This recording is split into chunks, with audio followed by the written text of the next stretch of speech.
दिनै बे रामफलबिल बियाबनि सिङाव थानाय आथियाबारि दालाइसा दुलाराय गुदि बाथौ आफादनि जे गोथार खेराइ फोरबो खुंनो आखायाव लादों, बे फोरबोआवनो आंखौ गाहाय दरखं बेखेवगिरि आलासि हिसाबै हांख्रायनाय मथे आङो फैनानै बे हाबाफारियाव बाहागो लाफैबाय। खोब गोजोननाय मोनदों।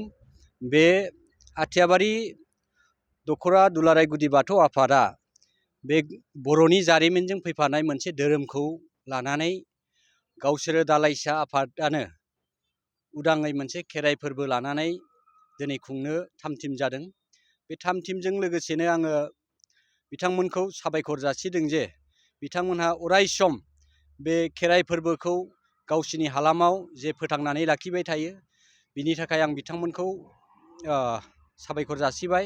दा बे लोगोसे नोंथांनि जे मिडियाजों आं फोरमायनो लुबैदों, जोंनि दुलाराय गुदि बाथौ आफादा बे बर'जों फैफानाय बर'नि धोरोमखौ जोङो फेहेरनाय फुवारनायनि थाखाय खामानि मावबाय थादों, अराय सम मावलांबाय थागोन।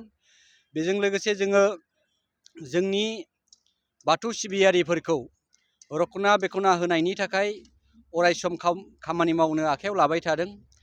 बेजों लोगोसे जोंनि सारा डिस्ट्रिक्टआवनो जोङो दुलाराय गुदि बाथौ आफादखौ दाफुंनानै लाजोबनो हाबाय।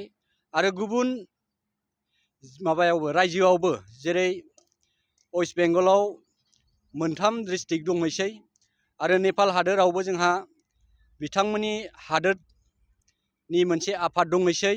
ओरै बांलादेश, ओरै नागालेण्ड, अरुणाचल बेफ्रावबो जोङो मोनसे दुलाराय गुदि बाथौ आफाद हिसाबै फसंनानै दोनहैबाय।